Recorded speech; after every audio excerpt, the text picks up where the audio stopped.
Shalom Adonai a todos os inscritos e novos inscritos do canal Josué Rasgando o Verbo. Hoje nós estamos aqui para, com a graça de Deus, fazermos a conclusão da segunda parte em que estamos falando sobre o governo milenar de Jesus nesta terra. E estamos aqui falando qual é a participação da igreja, como será o estado das pessoas que entrarão como salvos no reino milenar e como será o estado das pessoas que entrarão no reino milenar, mas que não são os salvos. Como que acontecerá esse governo de Cristo a partir de Jerusalém? Haverá pecado no milênio? As pessoas morrerão no milênio? Como que acontecerá toda a administração de Cristo nesse planeta, no governo milenar?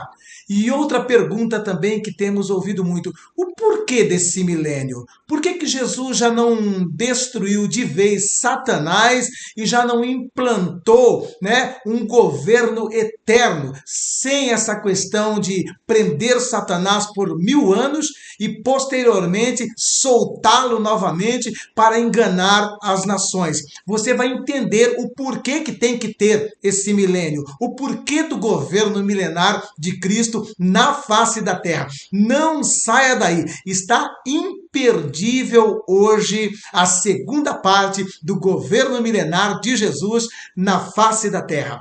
Roda a vinheta, diretor! E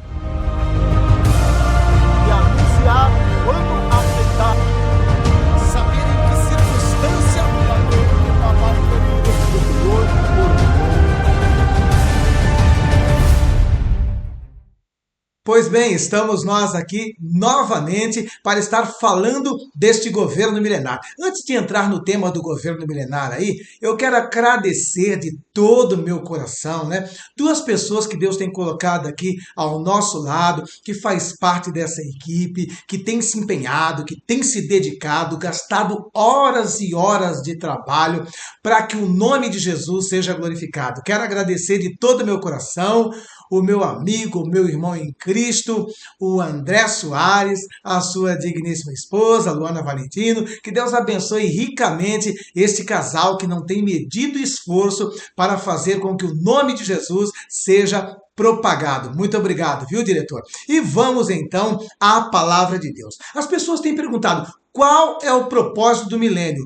Por que Jesus estabeleceu o milênio? Então vamos entender agora por que foi estabelecido o milênio, por que já não entrou direto na eternidade, ou então todo mundo já vivendo nos céus, livre do pecado, todo mundo já vivendo sabendo que dali para frente não terá mais nenhuma barreira, nenhum obstáculo, nenhuma luta, nenhum transtorno. Por que Jesus, por que Deus estabeleceu o milênio? Então vamos à primeira parte. Primeira coisa que nós precisamos entender é que Deus estabeleceu o milênio como forma de recompensar os fiéis. Vocês já ouviram falar dos galardões que nós receberemos naquele período dos 7 anos em que estivermos nos céus, nas mansões celestiais? Pois bem, os galardões, eles são, na realidade, como que patentes de um exército. Assim como um exército vai de cabo até general, não é isso? Tem o soldado, aliás, de soldado até general, Tem o soldado, tem o cabo, tem o sargento, tenente, e vai subindo de forma que fica de soldado até general. É justamente isso que vai acontecer também nos 7 anos em que estivermos nas bodas do Cordeiro. Ali, os galardões que cada crente estará recebendo, os crentes salvos, lhe dará uma patente de autoridade, ok? E também, da mesma forma que um exército, vai desde soldado até general. E estas patentes, elas são dadas de acordo com aquilo que eu prestei no serviço ao reino de Deus enquanto vivi nessa terra. Se eu fui chamado para cantar, eu fiz isso de coração, eu fiz isso visando a glória de Deus. Se eu fui chamado para pregar, eu fiz isso visando a glória de Deus, eu fiz isso preocupado com a alma, eu fiz isso bem feito. Se eu fui chamado para apacentar, eu apacentei de acordo com a palavra de Deus. Então, naquele dia ali, estará sendo avaliado se aquilo que fizermos para Deus enquanto estivermos nessa vida foi feito bem feito, foi feito de coração, foi visando a glória de Deus, foi verdadeiramente por amor ao próximo ou se foi simplesmente por vanglória. Tudo isso será pesado. E a palavra de Deus diz que essas obras ali, muitas delas serão como palha, não ficará nada. Outras como madeira, outras como feno e outras também como pedras preciosas, como ouro, como metais nobres. Então, o que acontece é o seguinte, aquele que as suas obras forem como palha, como feno, como madeira, se queimará. Provavelmente o que está dizendo a palavra de Deus é que esse aí será soldado raso. Ah, mas eu cantei, eu preguei. Mas Deus conhece qual foi o propósito teu ao pregar, ao cantar, ao apacentar. E tudo isso é que será pesado nos galardões.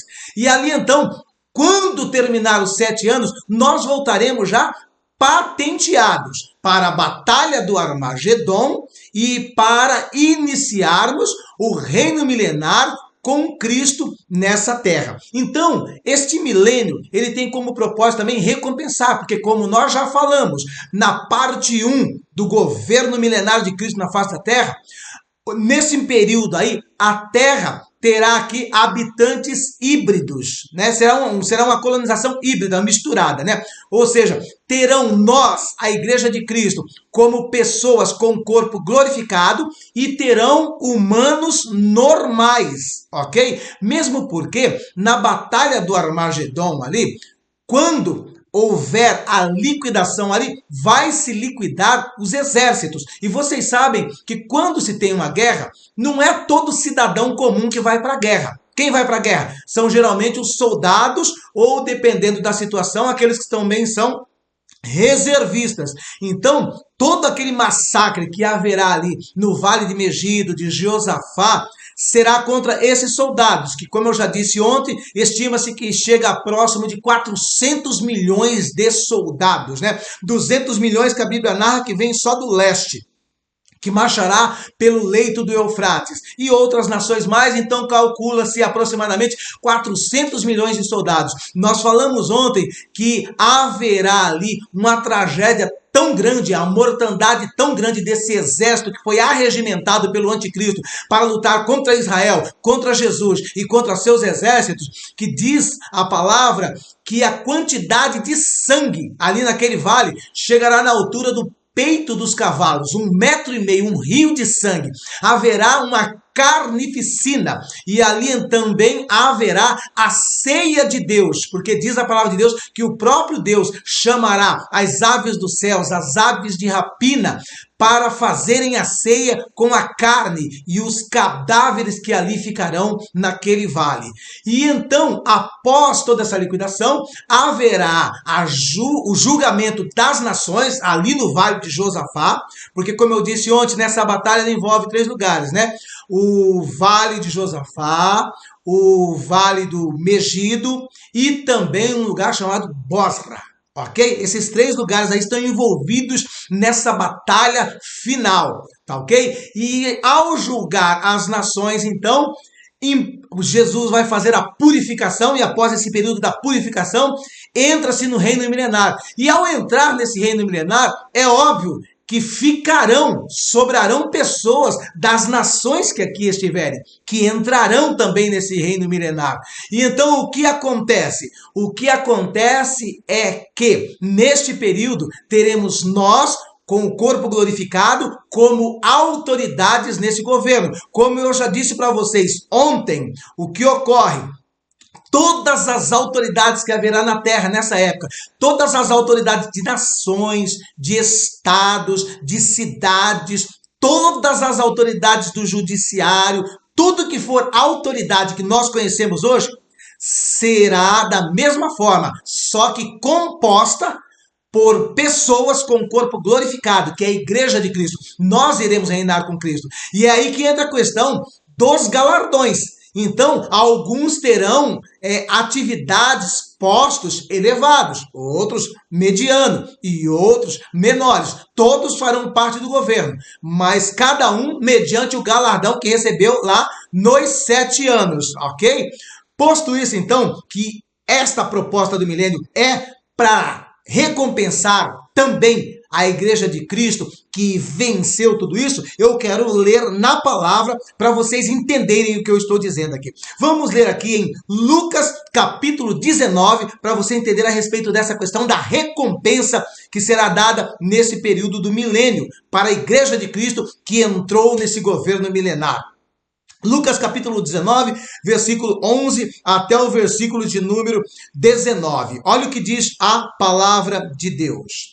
E, ouvindo eles essas coisas, ele prosseguiu e contou uma parábola, porquanto estava perto de Jerusalém, e cuidavam que logo se havia de manifestar o reino de Deus. Disse, pois, certo homem nobre partiu para uma terra remota, a fim de tomar para si um reino e voltar depois. E chamando 10 servos seus, deu-lhes 10 minas e disse-lhes, negociai até que eu venha. Mas os seus concidadãos aborreciam-no e mandaram após ele embaixadores, dizendo, não queremos que este reine sobre nós. E aconteceu que, voltando ele, depois de ter tomado o reino, disse que lhe chamassem aqueles servos a quem tinha dado o dinheiro para saber o que cada um tinha ganhado negociando. E veio o primeiro dizendo, Senhor, a tua mina rendeu 10 minas. E ele lhe disse, bem está, servo bom, porque no mínimo foste fiel, sobre 10 cidades terás autoridade. E veio o segundo, dizendo, Senhor, a tua mina rendeu 5 minas. E este disse, também, sê tu também sobre 5 cidades. Então nós vamos entender aqui, dentro do contexto, que Jesus dá essa resposta porque eles estavam tratando ali a respeito do reino de Cristo. Eles achavam que Jesus já iria estabelecer o reino já naquele período, já naquele instante. Então o contexto aqui, Jesus propôs essa parábola falando do seu reino. E nós hoje entendemos que o reino não era implantado já naquele período, mas que sim ele estava tratando aqui desse reino milenar. E aqui então dentro dessa parábola, ele deixa bem claro que cada um terá autoridade ou sobre cidades, ou sobre estados, ou sobre países, de acordo com aquilo que desenvolveu no seu ministério para Deus, com os talentos que Deus lhe deu. Se você desempenhou um bom ministério, deu bons frutos para o reino de Deus, você terá uma autoridade maior nesse reino. Então, é importante entendermos que esta parábola aqui, Jesus estava se referindo a esse momento e deixando bem claro que cada um dos seus servos, mesmo salvos, não terão o mesmo posto nesse governo. Cada um terá o seu posto e a sua autoridade de acordo com aquilo que fez em prol do reino de Deus. Agora eu quero abrir um parênteses aqui. E você? O que você tem feito para Deus? Ou você está como um preguiçoso que diz assim, olha, para mim tá bom, eu sendo salvo já está de bom tamanho, não quero nem saber se eu vou ter posto ou não. Você está correndo um sério risco, tá bom? Porque isso também, de uma certa forma, é relaxo. Nós devemos dedicar o melhor de nós em prol do reino de Deus. Não podemos fazer a obra de Deus de qualquer forma, de qualquer maneira. É como eu sempre disse para vocês, aí fora aí, youtubers, por exemplo, para falar de besteira, para falar de promiscuidade, para fazer fofoca de artistas, eles investem tanto em um canal para veicular a melhor imagem, para fazer tudo da melhor maneira possível, e muitas pessoas acham que para pregar a palavra de Deus tem que se fazer de qualquer forma, fazer de qualquer maneira, é para Deus mesmo, né? Vai cantar na igreja, não ensaia, não exercita a voz, não faz nada, vai pregar, não estuda, não examina as escrituras, não não ora, não jejua, é para Deus mesmo, né? Tudo isso será pesado naquele dia. Se o que você está fazendo bem feito ou mal feito, relaxadamente. E aquele que faz a obra de Deus relaxadamente, a palavra de Deus diz que é maldito. Então vamos fazer o melhor, porque nós temos que buscar o melhor posto nesse reino milenar. E aqui Jesus deixou bem claro, e não estou fazendo uma doutrina aqui descontextualizada, porque como vocês viram aqui, a tratativa aqui, a resposta dessa parábola foi quando questionaram a respeito do reino de Jesus. Amém? Então, aprendemos que uma das propostas é uma forma de Deus estar assim, recompensando os seus servos fiéis. Amém? Vamos então para o segundo propósito desse reino milenar. Redimir toda a criação. Todos nós sabemos que quando Deus criou o homem ali no Éden, o homem, ele era perfeito. A mulher era perfeita. Quando Deus criou todos os animais eram perfeitos. Todas as ervas eram perfeitas. Todos os répteis eram perfeitos. Porque quando a gente lê ali em Gênesis, nós vamos vendo, e viu Deus que era bom, e viu Deus que era bom, e viu Deus que era bom. Então, tudo que Deus criou era bom. Então, por que hoje existem inúmeras coisas que não é bom? Por que, por exemplo, existe a serpente que tem venenos mortíferos? Por que existem animais que comem outros animais, que são os predadores? Por que o homem mata outro homem? Por que nasce ervas daninhas? Por que nasce ervas venenosas que matam o ser humano? Tudo isso consequência do pecado. E uma das propostas de Deus é redimir toda esta terra, toda esta natureza e levar aos padrões que foram feitos lá do Éden, quando entregou essa terra na mão de Adão e Eva. Vamos ver isso na palavra de Deus. Romanos, capítulo 8, do versículo 19 ao versículo 22. Presta bem atenção. Porque a ardente expectação da criatura espera a manifestação dos filhos de Deus, porque a criação ficou sujeita à vaidade, não por sua vontade, mas por causa do que a sujeitou, na esperança de que também a mesma criatura será libertada da servidão da corrupção, para a liberdade da glória dos filhos de Deus.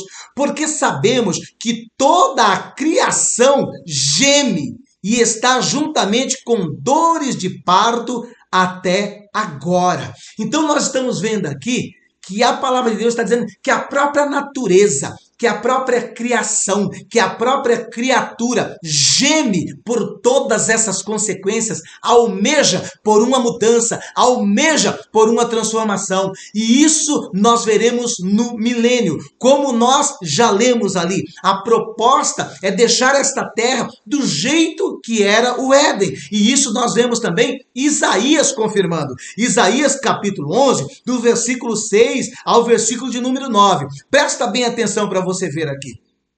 E morará o lobo com o cordeiro, e o leopardo com o cabrito se deitará, e o bezerro e o filho de leão, e a nédia ovelha viverão juntos, e um menino pequeno os guiará.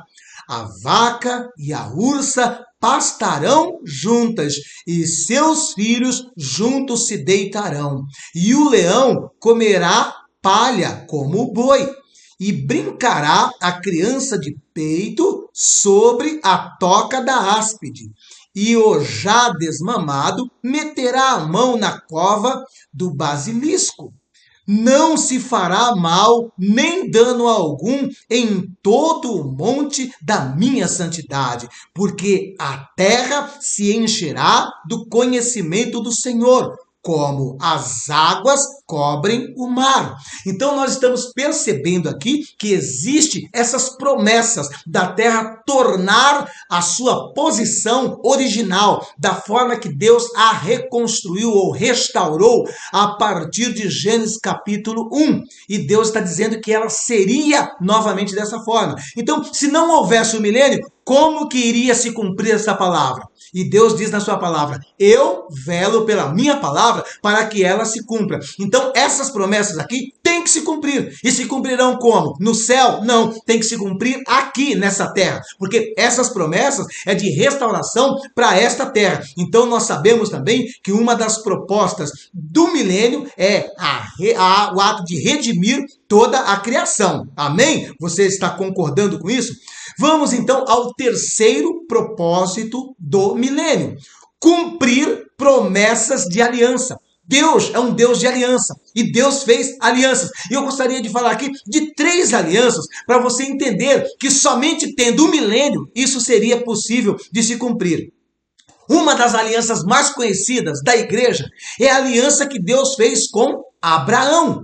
E a palavra de Deus diz o quê? Deus não é homem para que minta e nem filho do homem para que se arrependa. O que Deus fala, ele vela para que se cumpre. E Deus fez promessas para Abraão. E as promessas que Deus fez para Abraão terão que se cumprir agora nesse milênio. Não pode se cumprir no céu, porque são promessas relacionadas a esta terra. Por isso é necessário ter o milênio. Gênesis capítulo 12, do versículo 1 ao 3. Uma aliança que Deus está fazendo aqui com Abraão. Ora, o Senhor disse a Abraão, Abrão aqui no caso ainda, né? Sai-te da tua terra e da tua parentela e da casa de teu pai, para a terra que eu te mostrarei, e far-te-ei uma grande nação, e abençoar-te-ei e engrandecerei o teu nome, e tu serás uma bênção, e abençoarei os que te abençoarem, e amaldiçoarei os que te amaldiçoarem, e em ti serão benditas todas as famílias da terra. Amém? Então nós estamos entendendo aqui que Deus disse que faria de Abraão uma grande nação, no sentido espiritual e também no sentido físico, literal, geográfico, no caso da nação de Israel. E todos nós sabemos que nunca Israel chegou a tomar posse de todas as terras que foram prometidas por Deus. Nunca Israel atingiu o tamanho geográfico que Deus prometeu para Abraão. Então, isso tem que se cumprir quando? No milênio. Gênesis capítulo 15, do versículo 18 ao 21. Ainda falando de aliança de Deus com Abraão, que só tem como se cumprir no milênio. Naquele mesmo dia, fez o Senhor um concerto com Abraão, dizendo: a tua semente tenho dado esta terra, desde o Egito até o grande rio Eufrates, e o Queneu, e o Quenezeu, e o Cadmoneu, e o Eteu, e o Ferezeu, e os Refaíns, e os Amorreus, e os Cananeus, e os Girgazeus, e o Jebuseu. Então, Deus estabeleceu limites geográficos para que fosse dado à nação de Israel. E esses limites são enormes. Chega lá perto do Egito, abrange parte do Iraque, tudo lugares que hoje estão como países estrangeiros. Eram todas terras que Deus havia prometido e dito: aqui, ó, será nação tua. Eu farei de você uma grande nação, uma potência. E isso nunca se cumpriu. Será que Deus passará por mentiroso? Nunca. Olha, a época de Josué. Josué foi um dos maiores conquistadores quando estava entrando na terra prometida. E ele chega no final da sua vida e ele mesmo relata. A palavra de Deus diz ali que ele olhou e falou assim: e ainda falta muita terra para ser conquistada. Na época de Davi, também Israel se tornou uma grande potência mundial, mas mesmo assim ficou longe de atingir os termos geográficos que Deus prometeu para Abraão. Então, o que acontece? Deus vai passar por mentiroso porque Israel hoje é um pedacinho de terra menor do que Sergipe. É um pedacinho minúsculo de terra.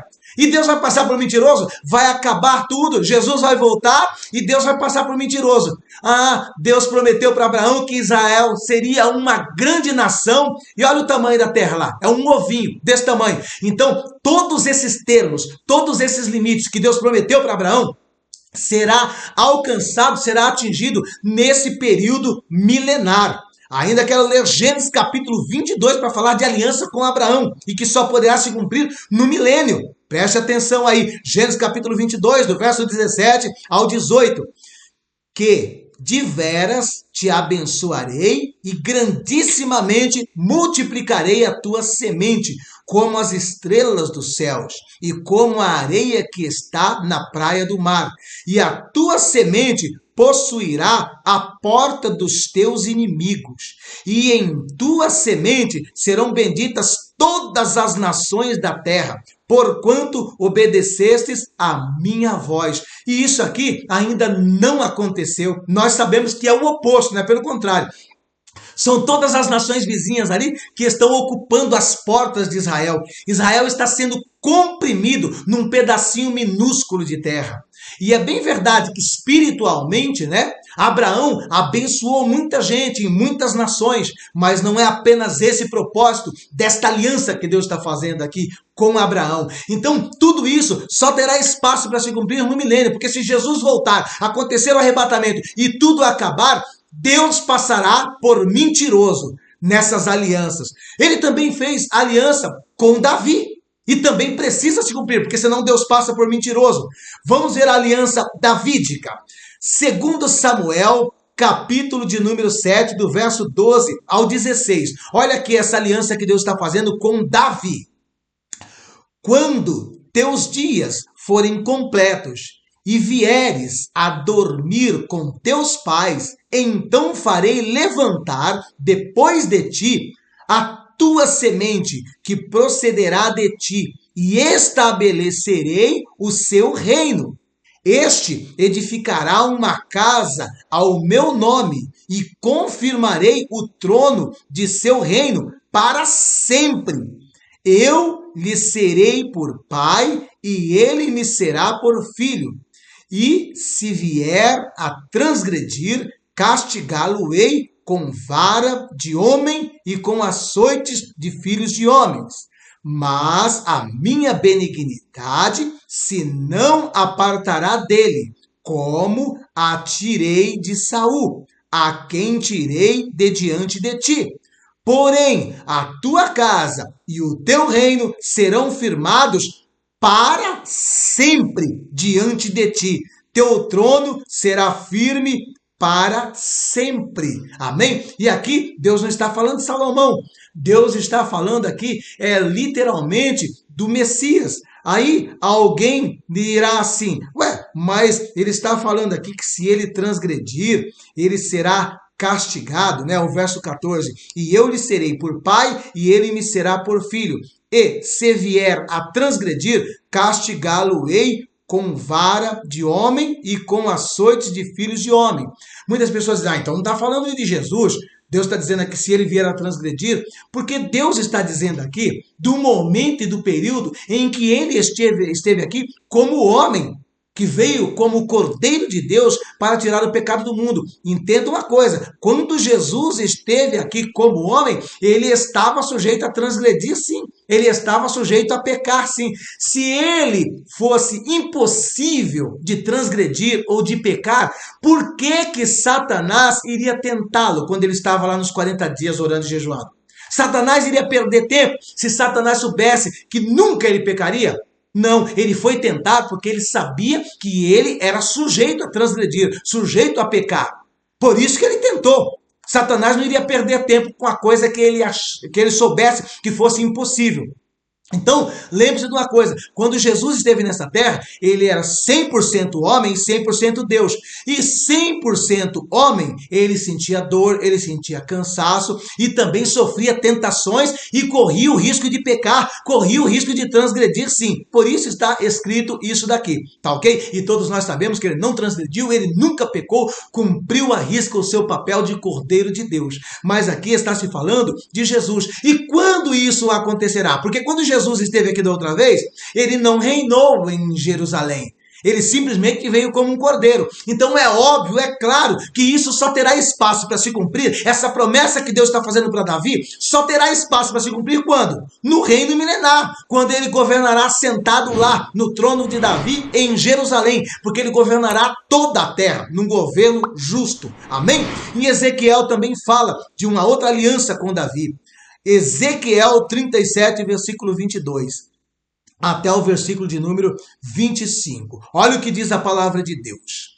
e deles farei uma nação na terra, nos montes de Israel, e um rei será rei de todos eles, e nunca mais serão duas nações, nunca mais para o futuro se dividirão em dois reinos, e nunca mais se contaminarão com os seus ídolos, nem com as suas abominações, nem com as suas prevaricações, e os livrarei de todos os lugares de sua residência em que pecaram, e os purificarei. Assim eles serão o meu povo, e eu serei o seu Deus, e meu servo Davi reinará sobre eles, e todos eles terão um pastor, e andarão nos meus juízos, e guardarão os meus estatutos, e os observarão, e habitarão na terra que dei a meu servo Jacó, na qual habitaram vossos pais, e habitarão nela, e eles, e seus filhos, e os filhos de seus filhos, para sempre. E Davi, meu servo, será seu príncipe eternamente. Amém? Então aqui, Deus está falando justamente daquele período em que Israel estava dividido, porque depois de Salomão, Israel foi dividido em dois reinos, reino do norte e reino do sul, né? Por conta de uma aliança que Deus tinha com Davi, ficou apenas como reino do sul, Judá e a metade da tribo de Benjamim. E então Deus está dizendo aqui que isso não aconteceria nesse período, que seria uma única e grande nação. E é óbvio que quando Deus está falando aqui, o reinado de Davi, meu servo, será seu príncipe eternamente, muitas partes da Bíblia, quando fala dessa forma, está se referindo também ao próprio governo do Cristo, do Messias, que também é chamado de filho de Davi. Amém? E para finalizar, ele também fará isso por conta dessa nova aliança. E a nova aliança, ela abrange toda esta terra. Diz assim, Jeremias, capítulo 31, do versículo 31 até o versículo de número 34, a respeito da nova aliança. Eis que dias vêm, diz o Senhor, em que farei um concerto novo, ou seja, uma aliança nova, com a casa de Israel e com a casa de Judá. Não conforme o concerto que fiz com seus pais, no dia em que os tomei pela mão para os tirar da terra do Egito, porquanto eles invalidaram o meu concerto, apesar de eu haver desposado, diz o Senhor. Mas este é o concerto que farei com a casa de Israel depois daqueles dias, diz o Senhor. Porei a minha lei no seu interior e a escreverei no seu coração, e eu serei o seu Deus, e eles serão o meu povo. E não ensinará alguém mais a seu próximo, nem alguém a seu irmão, dizendo: conhecei ao Senhor, porque todos me conhecerão, desde o menor deles até o maior, diz o Senhor, porque perdoarei a sua maldade e nunca mais me lembrarei dos seus pecados. Amém? Isso também só poderá acontecer no milênio. Por quê? Porque até hoje eles ainda não reconhecem Jesus como Senhor, Jesus como Deus, Jesus como Messias. Então Deus está fazendo uma nova aliança aqui, dizendo que nesse período eles conhecerão Jesus como Senhor, eles terão Jesus como seu verdadeiro rei. E para concluir aqui a linha de o porquê terá o milênio, eu gostaria de traçar esse último tópico aqui. Preste bem atenção que esse último tópico é bastante interessante. Deus também estabelecerá o milênio aqui para reafirmar a total depravação do gênero humano.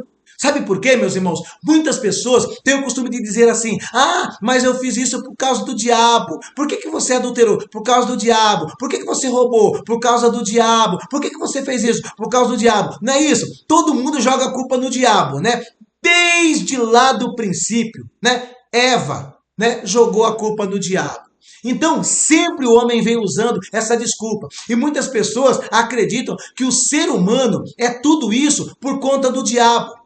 E no milênio nós vamos aprender e vai ser reafirmado que muitas coisas que acontecem não é por causa do diabo. É por conta da maldade e do resquício do pecado que já está no próprio gênero humano, no ser humano. Então entenda uma coisa, não é tudo que é o diabo, não. Nós temos que entender que muitas coisas estão na própria natureza humana, no nosso instinto humano. Você está entendendo? E isso será reafirmado, porque muitas pessoas vão querer dizer: eu fui para o inferno por causa do diabo, eu pequei por causa do diabo, eu saí da igreja por causa do diabo, eu desviei por causa do diabo. Então o próprio milênio vai provar que não é por causa do diabo. Tá ok? Então vamos ler aqui Apocalipse, capítulo 20, do versículo 1. Eu vou ler até o versículo 6, que fala a respeito do início do milênio e o que vai acontecer. Preste bem atenção aí. Apocalipse, capítulo 20, versículo 1 ao 6. E vi descer do céu um anjo que tinha a chave do abismo e uma grande cadeia na sua mão.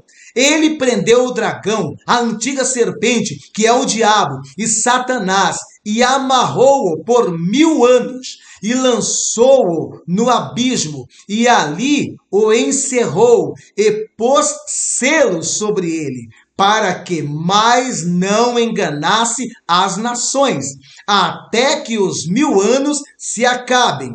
E depois importa que seja solto por um pouco de tempo. E vi tronos, e assentaram-se sobre eles aqueles a quem foi dado o poder de julgar. E vi as almas daqueles que foram degolados pelo testemunho de Jesus e pela palavra de Deus, e que não adoraram a besta, nem a sua imagem, e não receberam um sinal na testa, nem na mão, e viveram e reinaram com Cristo durante 1000 anos. Mas os outros mortos não reviveram, até que os 1000 anos se acabaram. Esta é a primeira ressurreição.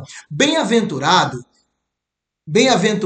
e santo aquele que tem parte na primeira ressurreição. Sobre estes não tem poder a segunda morte, mas serão sacerdotes de Deus e de Cristo, e reinarão com ele 1000 anos. Amém? Então o que acontece? No milênio, Satanás, como nós vimos aqui, ele será preso. Ele não terá mais atividade nenhuma durante 1000 anos, tá?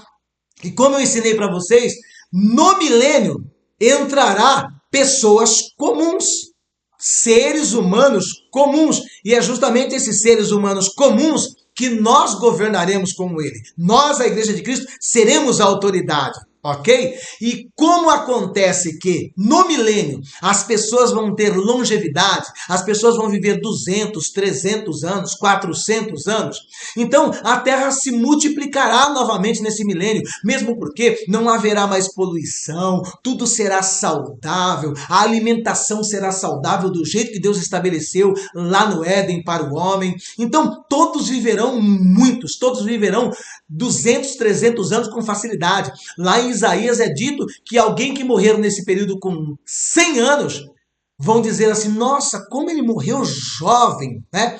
Então, um reino de paz, um reino de tranquilidade, um reino de justiça, uma terra linda, uma terra bonita, uma terra maravilhosa. Tudo isso com um governo justo de Cristo a partir de Jerusalém. E ainda assim haverá pecado. Satanás preso, Cristo reinando, governando com justiça, com equilíbrio, com equidade, e ainda assim haverá pecado. E aí, vai jogar a culpa de quem? Eu fiz isso por causa de Satanás, eu adulterei por causa de Satanás, eu roubei por causa de Satanás, eu cometi esse pecado por causa de Satanás. Não, ele está preso. Você cometeu por causa da sua maldade, a malignidade que está em você. O seu gênio humano que contém este pecado, que contém esse resquício de maldade, de malignidade. Você está entendendo? Então, vai ser reafirmado também no milênio, para que ninguém venha dizer, né? Eu fui lançado aqui no lago de fogo por causa do diabo. Não, todos que estarão ali por sua própria conta. O diabo, ele pode até influenciar, até ajudar você a cometer um pecado, mas tudo é por sua conta própria, por seu risco. Deus não permite tentação além daquilo que eu não possa suportar. Você está entendendo? Então, todos os que entrarem ali para serem julgados e lançados no lago de fogo não terão desculpa. E desta forma, então, nós vamos entender que Deus estará dando uma lição. Vocês estão vendo que a maldade é do próprio ser humano? Vocês estão vendo que o pecado não pode ser jogado tudo por conta do diabo? Vocês estão vendo que vocês não estão sendo lançados no lago de fogo por conta do diabo, mas sim por conta da sua própria postura, por conta da sua própria atitude. E isto vale para mim e para você hoje. Esta mensagem que eu estou te passando é um alerta de Deus. Não adianta você querer dizer que você está fora da igreja por causa do diabo, que você está fora da igreja por causa do João, do Pedro, do Paulo. Você está fora da igreja por sua própria conta. Você está fora dos caminhos do Senhor por sua própria atitude. Você não pode jogar a culpa em ninguém, muito menos lá no diabo. E isto vai ser reafirmado e comprovado para todos nós no milênio. Então, em nome de Jesus Cristo, vamos nos posicionar, porque nós precisamos entender que é responsabilidade nossa, a alma que Deus nos deu. Nós temos que cuidar dessa alma, nós temos que preservar e andar de acordo com a palavra de Deus, para entrarmos governando com Cristo no milênio e vivermos por toda a eternidade. E diz a palavra de Deus que após esses 1000 anos, então, Satanás será solto novamente. Satanás será solto novamente e sairá para enganar as nações, para seduzir as nações. E aí, então, entra a seguinte pergunta. Pastor, com esse governo maravilhoso, com essa terra maravilhosa, ele vai conseguir enganar nações? Ele vai conseguir seduzir pessoas? Ele vai conseguir arrastar uma multidão?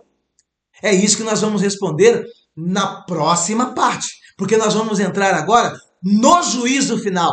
E aí então você vai entender o que Satanás vai conseguir fazer após esses 1000 anos, quando ele vai ser solto e vai sair com o propósito de enganar as nações. Tá? Entenda uma coisa, eu e você, se estivermos salvos, se estivermos fazendo parte do governo milenar, como eu disse para vocês, todos nós seremos autoridades. Nós já estaremos em um corpo glorificado, um corpo incorruptível. Nós não estaremos mais sujeitos ao pecado. Você está entendendo? Mas os seres humanos que viverem nessa época estarão sujeitos ao pecado, mesmo vivendo num governo de Cristo, um governo justo. Tá ok? E é por isso que Satanás vai sair para enganar essas nações. E nós vamos ver que o ser humano, mesmo vivendo com toda a paz, com toda a justiça, com toda a felicidade, com toda a alegria que só Cristo pode dar, ainda assim ele comete os seus erros, seus pecados, suas fraquezas. E nós então vamos entender na próxima parte agora o que vai acontecer. Se Satanás vai conseguir seduzir muita gente. E o que ele vai fazer com essas gentes se ele seduzir, se ele enganar? O que vai acontecer a partir daí? Pastor, e a realidade é essa. Após os 1000 anos, da onde nós viveremos? Quando isso vai acontecer? Como será a nossa eternidade? Nós vamos viver no céu ou na terra?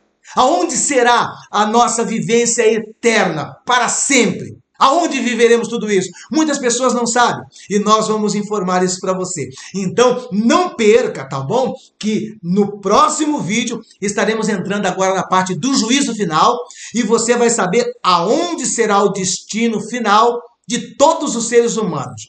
Tanto os salvos quanto os condenados. Amém? Então, não perca, segunda-feira, ok? Este vídeo que estaremos falando sobre o juízo final e o destino final de cada ser humano. E você que tem a curiosidade de saber onde você viverá a eternidade, você vai saber segunda-feira onde você viverá a eternidade. Será no céu, pastor, que eu vou viver? Será que é no céu? Será que é no céu que nós vamos viver eternamente? É o que você vai saber aí. Muitas pessoas estão enganadas e equivocadas com o destino final do ser humano. Você sabia disso? Então você precisa ouvir amanhã para saber disso, tá bom? Não perca, compartilhe esse vídeo, tá bom? E em nome de Jesus, se inscreve aqui no canal, me ajuda em nome de Jesus Cristo. E se você quiser falar comigo, faça isso pelo Instagram. Aqui está, aqui, ó, afixado no topo dos comentários, tá bom? O link do meu Instagram. Você gosta de mensagem de 3 a 4 minutos, onde Deus responde para você aquilo que você quer ouvir? O que você precisa de ouvir?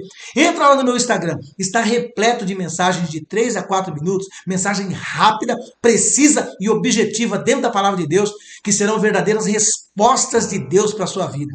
Tá bom? Todos os dias pela manhã é bom você passar ali no meu Insta e falar, deixa eu ouvir aqui uma mensagem, o que Deus quer passar para mim nesse dia. E você, de uma maneira rápida e sintetizada, receberá um alimento para a tua alma, tá bom? Siga-nos lá no Instagram. Se você tem sido abençoado por esse ministério, em nome de Jesus, nos ajude. Em nome de Jesus, aqui ó, afixado aqui no topo também, você tem como nos ajudar. Amém? E que Deus em Cristo vos abençoe. Um beijo no teu coração.